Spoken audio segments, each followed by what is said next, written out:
Welcome to Confessions of a Parent Coach. I'm Coach, a mother of four, and potty talker, Ann Kaplan. This is the podcast where I confess something from my own parenting and coaching life, teach a lesson around it, and answer your questions. Even we parenting experts are far from perfect, and the real magic happens when we get down with all that imperfection. We get into the gritty side of parenting here, so earbud up and dive in. Welcome into another episode of Confessions of a Parent Coach. I'm excited to be here with you again this week, and I'm actually really excited about the topic that I have chosen to discuss with you because, and this is also maybe my little confession for you today, is I'm kind of, or I have been in the past anyway, kind of obsessed with like personality tests, like even super corny ones, like back in the day was like, which Sex and the City character are you, or which Friends character are you, whatever. It doesn't matter how lame and corny the um personality test was. I would completely fall for it every time. Like I just used to love that stuff. And by the way, I'm a Monica.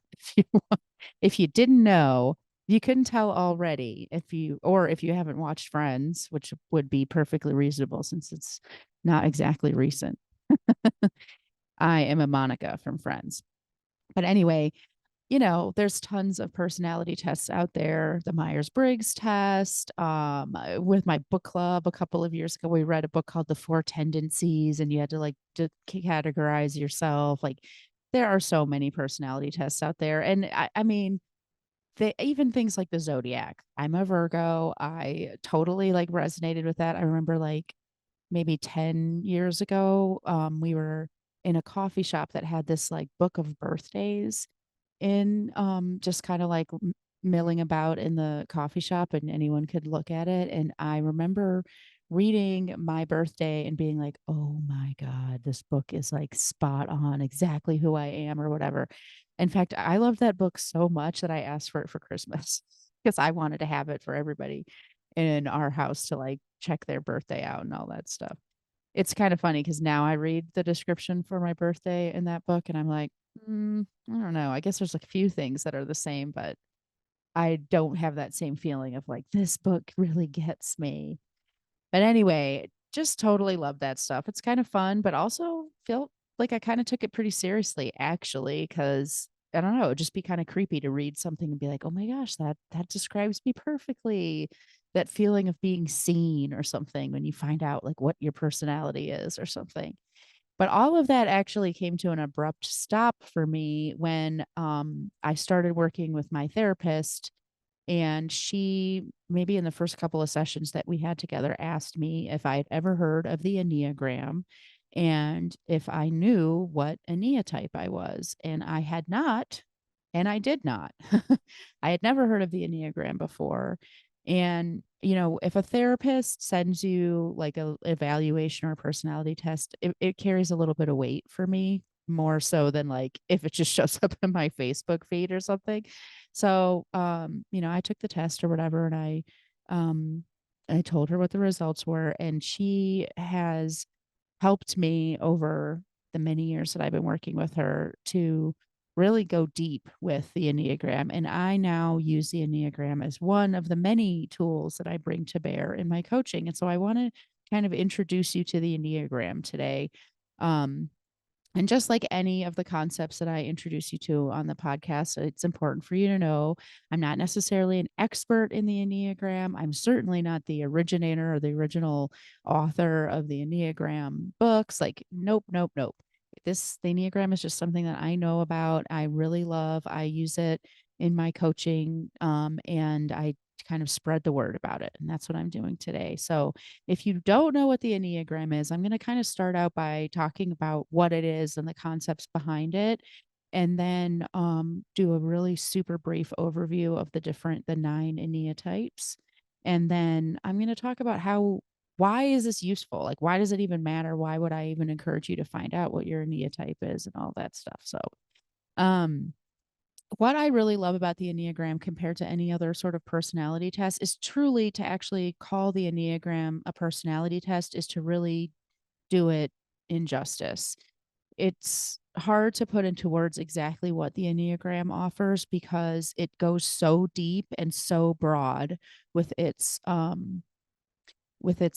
abilities to help us understand ourselves. So, today I'm going to talk about the 9 types, but it's important to understand that, like, within each type, there are different ways of being that manifest in each type. So, you might have a wing, for example.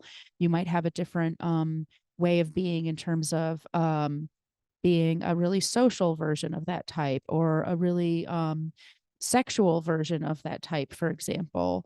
And then the other thing to understand is that even within like the entire Enneagram itself, we can divide up the types in different ways to understand things like primary negative emotions. Like, for example, of the 9 types, there are 3 that have the primary negative emotion of anger. Then there's another group of 3 that have the primary negative emotion of shame, and another 3 that have the primary negative emotion of fear.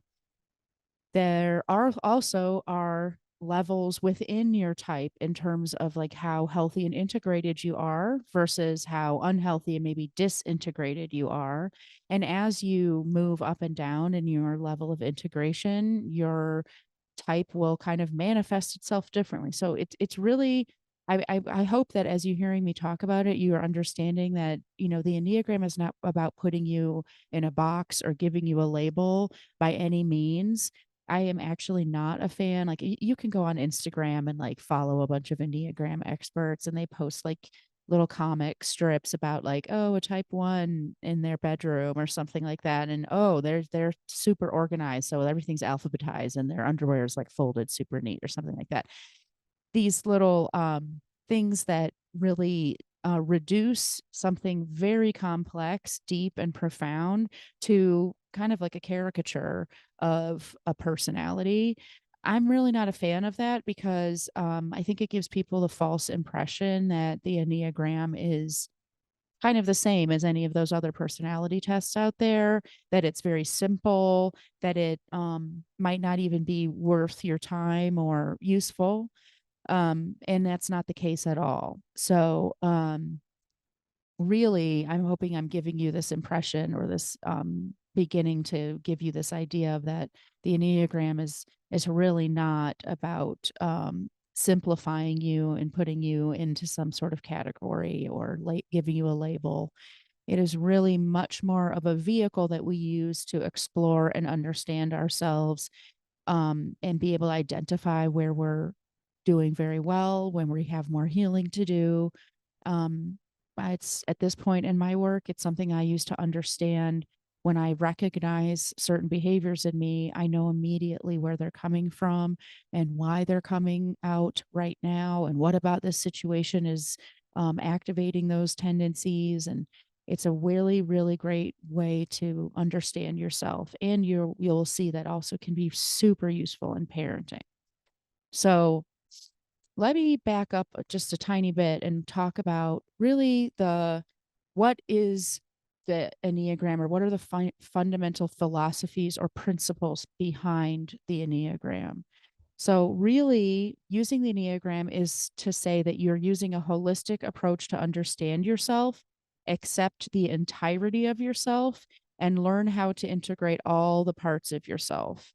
The Enneagram basically is based on the principle that each of us has a fundamental, authentic nature that is intrinsic to us. It's not what your parents gave you. Your childhood didn't make you have this certain Enneatype. You came earthside already with this kind of fundamental nature that's inside of you. And no aspects of your nature are bad or undesirable. And what actually changes through the journey of self-improvement is not that nature. Your nature is your nature. It's intrinsic to you. But what changes as we become well and explore ourselves and invest in self-growth is the way we express our nature to the world and how the world interacts with our nature. And that change occurs by that process of acceptance and integrating all the parts of ourselves and understanding ourselves. And the more integrated we become, the healthier the manifestations of our nature become also. I think especially in this podcast, I would say, and especially when we're doing a lot of self-growth work, you know, when we're looking at the nature nurture spectrum, I think in self-growth work, I think in coaching, in therapy, we probably put a higher emphasis, or we spend the majority of our time and energy on the nurture side of things. Like, what happened in the past that created this pattern that I am, living today? Understanding how things from our childhood, things from our past have affected us. And that is very true. Obviously, the nature nurture debate, it's not a debate, it's a yes and. It's both. So obviously, the experiences you've had in your life have contributed to who you are today and how you see the world and behaviors and patterns that you have. 100%. There's no argument there.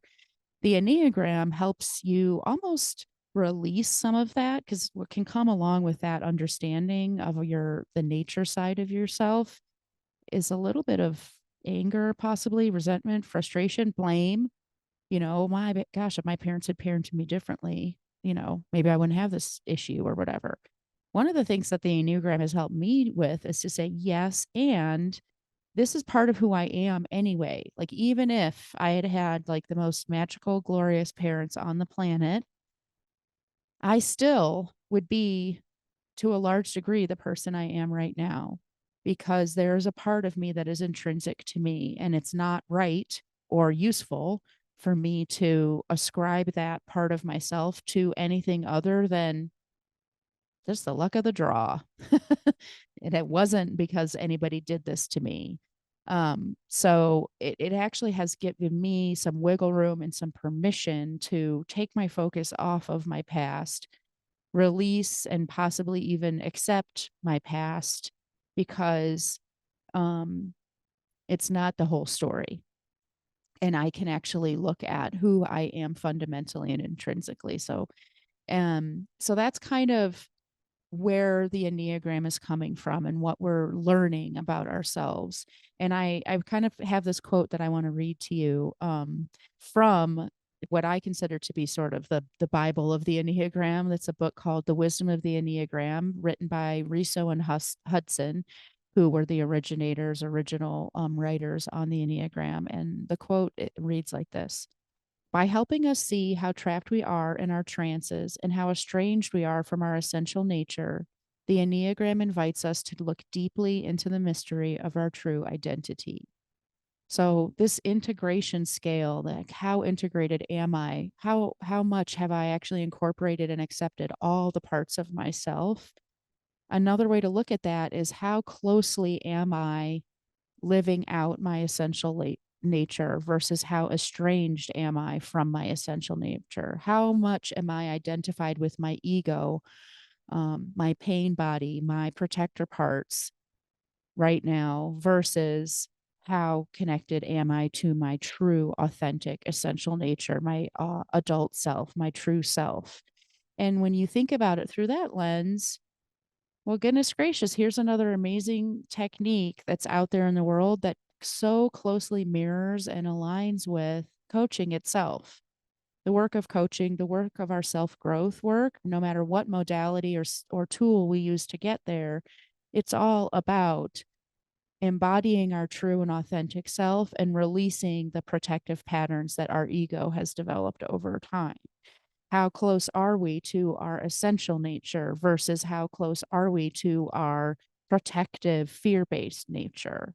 And will we ever be completely free of our egos? No, we will not. I have a huge beef or bone to pick with all of the people nowadays in pop psychology that are talking about ego death. That's not a thing.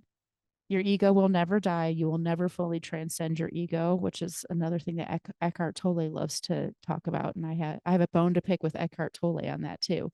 You will never fully transcend your ego. You will never fully live a life of beyond ego death, because your ego is actually a really important part of you. So that fear-based protective part of you, it's not bad or wrong. It's just something that we need to be in relationship with healthily. But the Enneagram is a great way for us to become more and more kind of walking our talk, or actually living out our essential nature and being in that healthier relationship with that protective part or that fear-based part of ourselves. So that's kind of the Enneagram in a nutshell, the concepts of the Enneagram. And it's what's kind of funny is when my clients are working with me, part of the curriculum that they receive is a little snippet on the Enneagram. And in that snippet, I don't mention the 9 types of the Enneagram at all. All I do is introduce the concept of the Enneagram and help you start to suss out, like, what are the parts of me that I think are bad and wrong and that I wish I could get rid of? And what would it be like to actually embrace those parts of me instead and understand that those parts of me are never going away?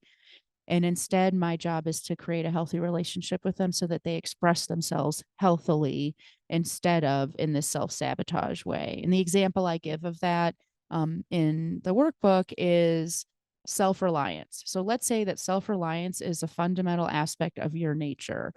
For whatever reason, your essential nature, one of the characteristics of your essential nature is self reliance. That is never going to go away.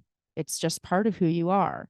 And it can express itself healthily or unhealthily. So, one way that self reliance can express itself, if you're more aligned with that fear based side of the spectrum, is okay, I'm self reliant. So I'm going to do everything for myself. I'm never going to ask for help. I'm going to do everything for everyone else too, because they, can't be relied upon, and never admit that I'm not okay. I'm going to ignore my own needs because, no one's going to take care of them because it's me and I'm on my own.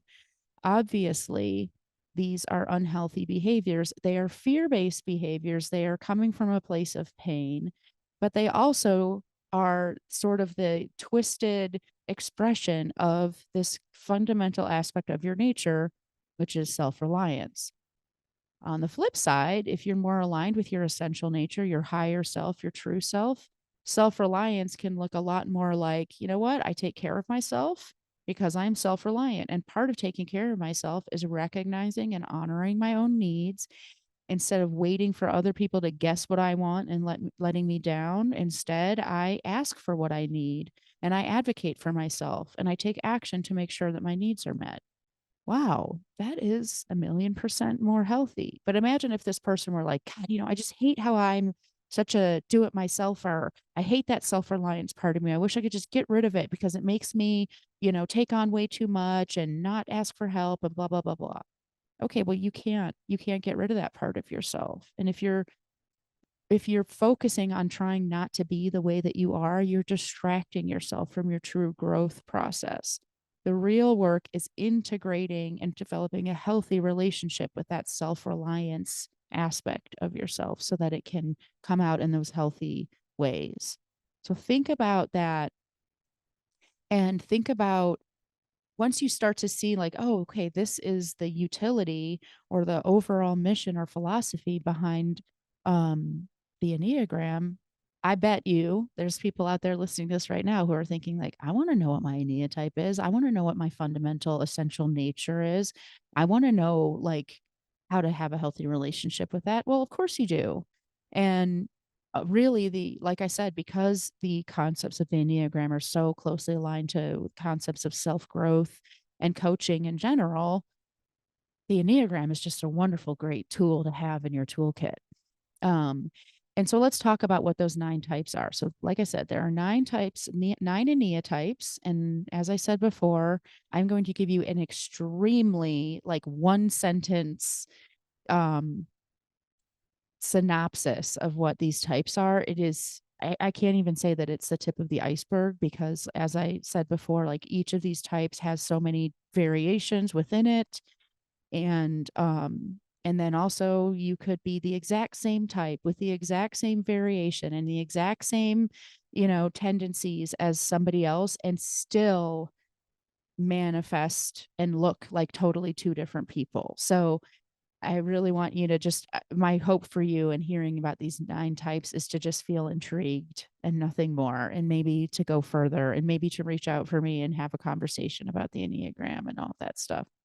Um, so the type 1 is called the reformer, and that's the type that I am.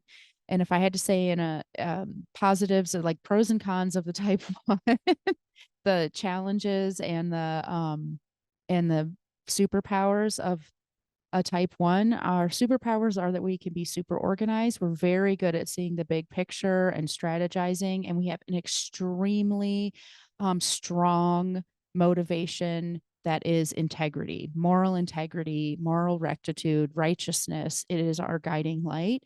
And when we're doing really well, we become very strong leaders because we inspire others to be the best versions of themselves. And wow, are you surprised that I'm a coach? This is what I do all day long, right? Is work on inspiring people to level up and become the version of themselves that they know they can be and all of that great stuff. And some of the challenges of the reformer when we are not in our highest self are, that we can become very judgmental, black and white thinking. We are quick to condemn people. And our little sort of underlying negative emotion is anger. And so you can see how this like righteous, morally, upright and organized and crusading almost person, you can easily imagine how instead they become judgmental and condemning and angry and sort of bombastic. That is the type one. The type two is called the helper, and twos are very good at assessing everybody else's needs around them and being super thoughtful. They often put other people above themselves. They will self sacrifice, which you can already imagine can be great and noble, but also problematic sometimes. The motivation for a helper is really to create relationships and beautiful, peaceful, loving connections with the people around them. I think as I'm talking, it's probably easy to see, well, what could be the challenge in that? Well, sometimes you marginalize yourself. It can happen sometimes with helpers that they give so much that they then become resentful because what they're really looking for is the reassurance from the people they're helping that they are loved and helpful and that they are appreciated. And if they don't get that what they're looking for from their helping, they can feel very hurt and rejected, and it's almost like a knife in their heart. Um, the type three is called the achiever. And achievers are really looking for to excel at whatever they're doing. Doesn't have to be career, could be anything. They want to do very well, and they're really looking for recognition for their success and for their achievements. And so once again, as I'm describing this, it's probably pretty easy for you to hear like, okay, that can be really amazing and it can be really challenging, right? Helpers and achievers, by the way, both their their underlying negative emotion is shame. And then type four is called the individualists, and fours tend to be like super creative, really, really rich inner world, tons and tons of imagination. But sometimes they can feel almost like alone and misunderstood by the world. They feel like they are uniquely flawed, or that they have like a special hardship in their life, and that the world around them just really doesn't fully understand how hard it is or how mistreated they are. And because they have such a rich inner world and inner sanctum, they can often withdraw and retreat into that space and just kind of become brooding and um, a little navel gazing, if you know what I mean. But on the other hand, they are just incredible artists often. Doesn't have to be traditional art, but just super, super creative and thoughtful and um, expressive and dramatic. And, having a four in your life can be a very rich experience, especially when they're in a healthy place where they're just sharing all of their magical, different viewpoint on the world with you. The next type is a five, which is the investigator. Fives are constantly trying to become experts in whatever it is that they'll go super, super deep in. I sometimes say, like, a lot of this isn't true for every five I know, but a lot of the fives I know, I say that they're serial hobbyists. because they become completely obsessed with, for example, like woodworking, and they just that's all they do, and they every waking moment they are like learning more about it and trying more about it and becoming better at it and all of that stuff. And then all of a sudden, like a switch is flipped, and now they're never going to do woodwork again, and they're really into fishing, or they're really into whatever tile work or ceramics. I'm thinking of actual examples. Landscaping is one. Brewing beer, I'm like running through the list in my mind of like some of the quote unquote obsessions that my fives in my life have known, and some of my five clients. And really, the underlying theme behind that searching for expertise is this belief that, like, if I know enough, then I will be competent and valued because I have something really useful and important to offer. And if I don't know enough, or I'm mediocre at something, then I might not be useful, and therefore I'm not very important or needed by the people and around me.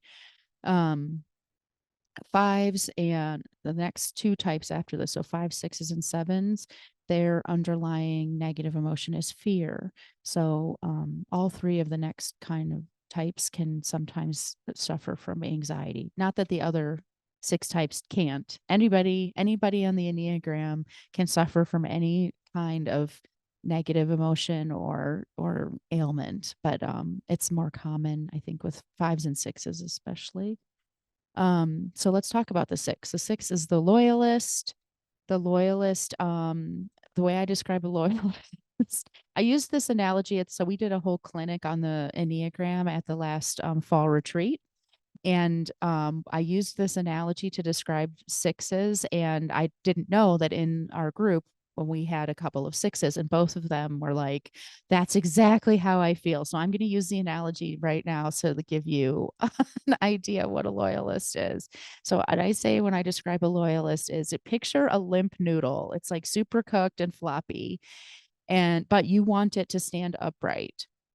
How you would make that noodle stand upright, the only way that noodle could stand upright, now that it's all floppy and loosey goosey, is to have lots of structure outside of it, propping it up. So almost imagine yourself like building scaffolding around this noodle so that the noodle can stand erect.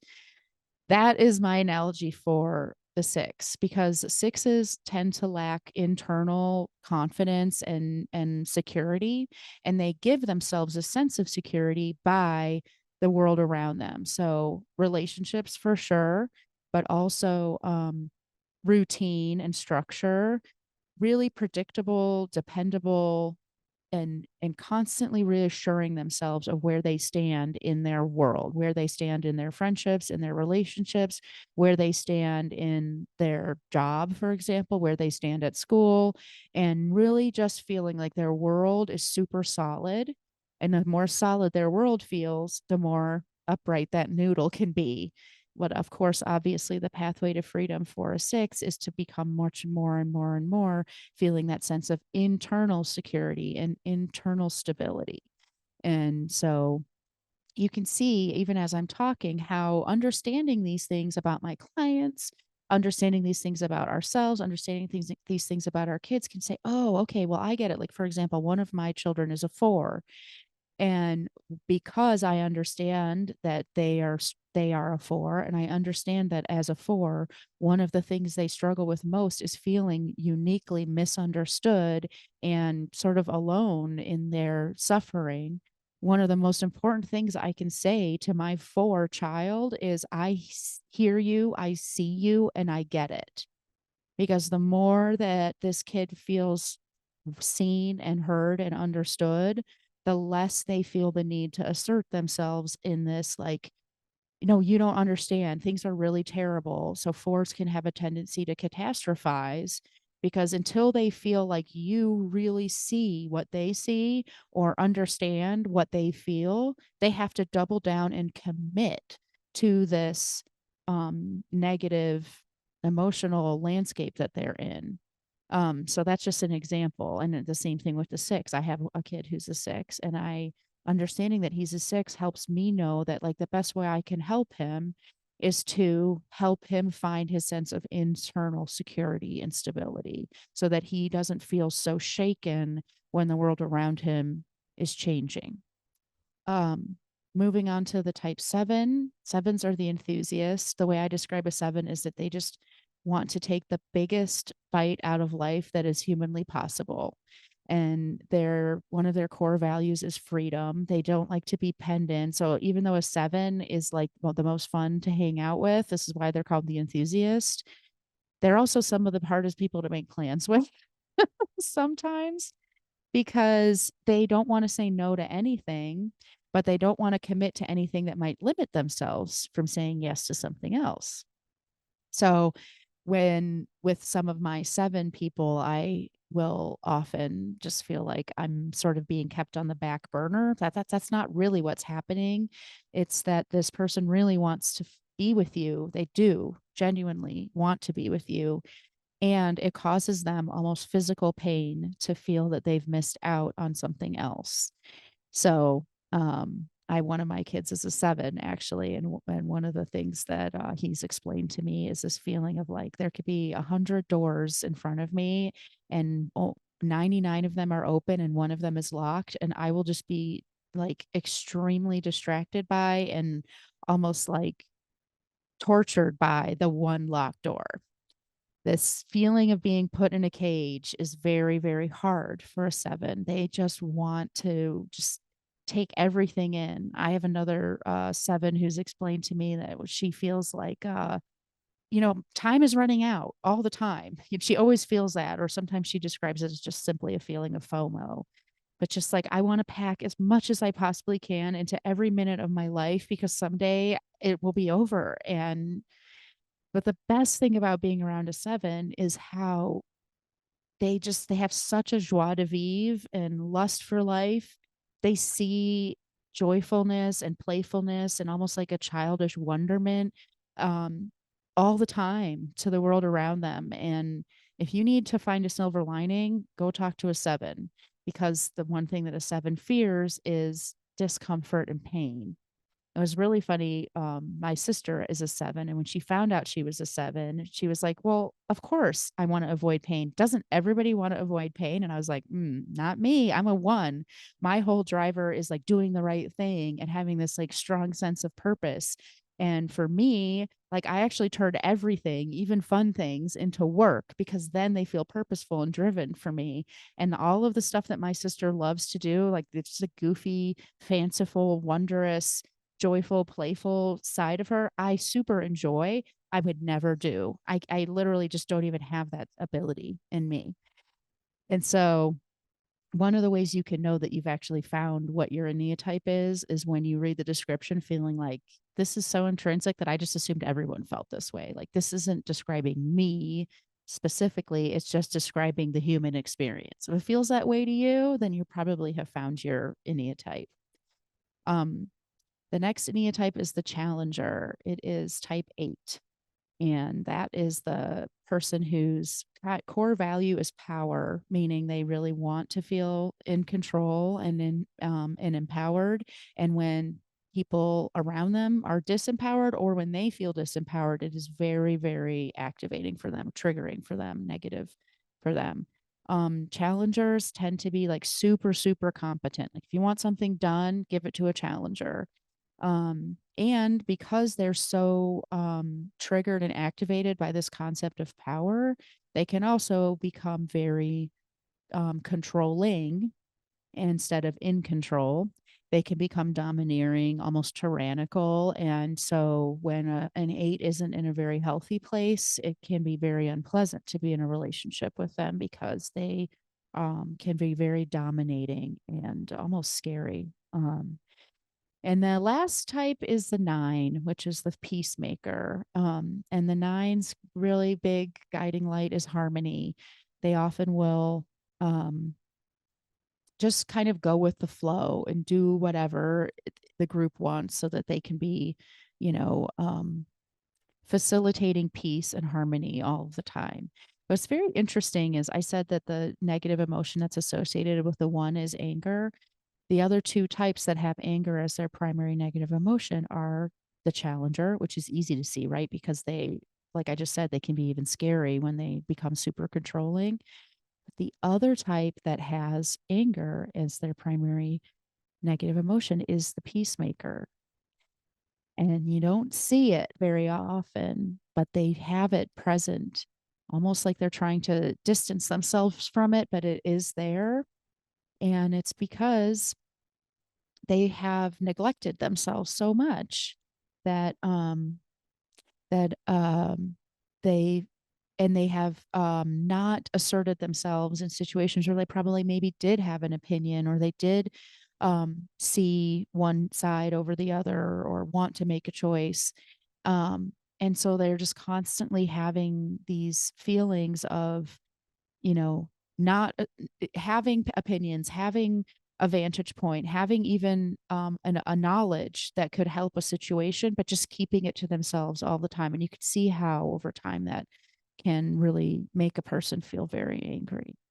So those are the 9 types. Like I said, I am giving you the most broad strokes overview, like one sentence snippet about each of these types. I really hope that as you're listening to this, you're only feeling intrigued and not feeling like, oh, I know what type I am. I promise you that is not true. You can't possibly know what type you are just from these little hints that I've given you right now. But just to kind of intrigue you, make you curious, start to think, oh, this is interesting. And I could see how it could be useful. I've given you a couple of examples of my own children. And that's the last thing I want to talk about in today's podcast episode is, the utility, how we use the Enneagram as a tool. It's first of all so important for ourselves, to understanding ourselves and learning about ourselves and helping ourselves and moving up on that scale of integration. We really use that space to really turn internally, own our stuff, as you hear me say all the time, step into that accountability piece and that self-awareness piece. And that seems pretty obvious, of course. It is very helpful for me as a coach to know what my clients' Enneatypes are so that I can really kind of make an educated guess as to like where they're coming from and when they're facing a problem. Obviously, always it's important for me to confirm that and check in and treat that with curiosity, not like, oh, I know what's going on here, but at least gives us a little bit of a direction to pursue. Um, and then the last thing I'm going to say is, how do we use this as parents? So, number one, until your child is, I would say, at least halfway through adolescence, you really can't, it's too soon for even them to type themselves or to know their type.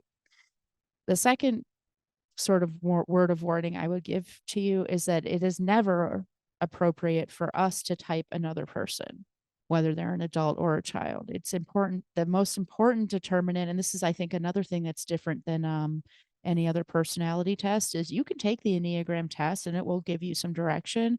But ultimately, the final determinant of what your type is your resonance with the type as you read the description, as you learn more about it. And so there is no like, you're definitely this, whether you think you are or not. That would never happen. And that is why it is absolutely not okay for us to type the people that aren't us, including our children. But what we can do, so let's say your kid is way too young to know what their type is, or for whatever reason, they don't want you to type them or whatever, they don't know what their type is and they don't want to find out, and you can't type them. What you can do is, as you learn about the Enneagram and understand the 9 types more and more, so I encourage you to first study your own type and determine your own type and get curious about that, but then also learn about the other types.